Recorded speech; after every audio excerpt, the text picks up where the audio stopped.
Hello, bachcho. Let's read the question. Here, a reaction has been shown, and in this reaction, a major product A is formed.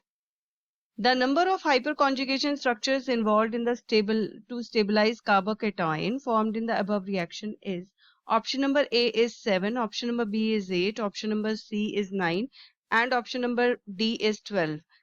सबसे पहले हम ये समझेंगे that what is the key concept for this question. तो यहाँ पर hyper conjugation जो concept है वो बोला गया है। सबसे पहले हम उसको समझते हैं। तो हाइपर कॉन्जुगेशन क्या होता है? दैट ये इंटरेक्शन होती है जहां पर जो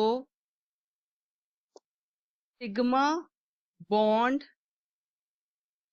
के जो इलेक्ट्रॉन्स होते हैं ये क्या करते हैं? डीलोकलाइज करते हैं।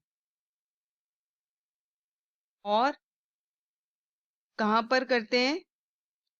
इनटू एम्प्टी और पार्शियली फिल्ड पाई ऑर्बिटल में। So this is called hyperconjugation. Now moving on to the question. Here सबसे पहले हम यहाँ पर जो रिएक्शन है वो शो करेंगे। तो किस तरह से? फॉर्मेशन ऑफ कार्बोकेटाइन को एक्सप्लेन करने के लिए सबसे पहले हम यहाँ पर शिफ्ट दिखाएंगे ऑफ पॉजिटिव चार्ज।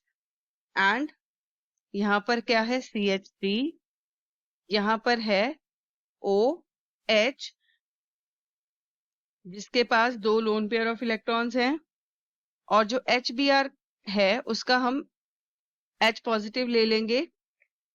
तो यहां से ये हाइड्रोजन ये ले लेगा OH, और यहां से ये एलिमिनेट हो जाएगा।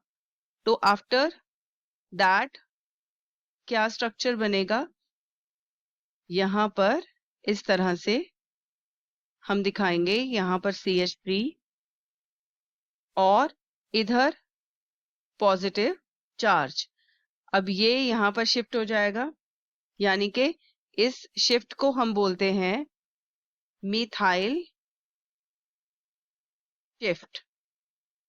और उसके बाद यहां पर ये जो पॉजिटिव चार्ज है वो शिफ्ट हो जाएगा।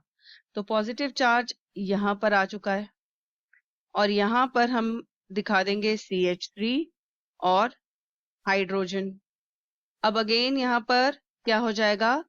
हाइड्राइड शिफ्ट होगा, ताकि ये स्ट्रक्चर और ज्यादा स्टेबल बन सके। उसके लिए यहां पर क्या बनाएंगे? हम ये स्ट्रक्चर को इस तरह से शो करेंगे। तो ये जो पॉजिटिव चार्ज है वो इस पोजीशन पे आ गया, यानी कि सेकेंडरी से टर्शरी में कन्वर्ट हो गया। अब आप अगर देखें तो यहाँ पर हम अल्फा हाइड्रोजन्स भी शो करेंगे। तो अल्फा हाइड्रोजन्स को शो करने के लिए आप अगर देखें तो यहाँ पर 2 अल्फा हाइड्रोजन्स दिखाई दे रहे हैं, यानी कि हम बोलेंगे यहाँ पर 2 अल्फा हाइड्रोजन्स हैं। और नेक्स्ट अगर जब मिथाइल शिफ्ट हो गई उसके बाद हाइड्रोजन कौन कौन से होंगे? एक तो ये वाला 1, और एक यहाँ पर है 2, और 2 इधर है 3 एंड 4, यानी कि हमारे पास 4 अल्फा हाइड्रोजन आ चुके हैं। और ये जो स्ट्रक्चर बना है ये एक स्टेबल कार्बोकेटाइन का स्ट्रक्चर बना है।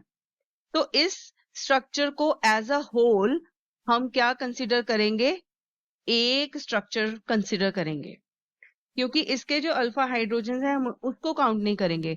अगर आप गौर करें तो क्वेश्चन में हमें पूछा गया था यहाँ पर that the number of hyperconjugation structures involve to stabilize the carbocation. तो यहाँ पर कार्बोकेटॉन को स्टेबलाइज करने के लिए कितने स्ट्रक्चर्स इन्वॉल्व हुए। तो यहाँ पर तो पहले जो 2 अल्फा हाइड्रोजन्स, यहाँ पर 4 अल्फा हाइड्रोजन्स और एक ये पूरा स्ट्रक्चर जो है वो इन्वॉल्व हो रहा है। तो हम यहाँ पर क्या लिखेंगे कि जो total number of hyper conjugation structures in the most stable carbocation will be 2 alpha hydrogen और 4 अल्फा हाइड्रोजन के साथ जो पूरा एक स्ट्रक्चर स्टेबलाइज स्ट्रक्चर है उसको हम एड अप करेंगे। तो हमारे पास कितने स्ट्रक्चर्स आ गए? 7 स्ट्रक्चर्स आ गए। तो दैट मीन्स हमारा जो ऑप्शन नंबर ए है that will be the correct answer. I hope you have understood this answer very well. Thanks for watching.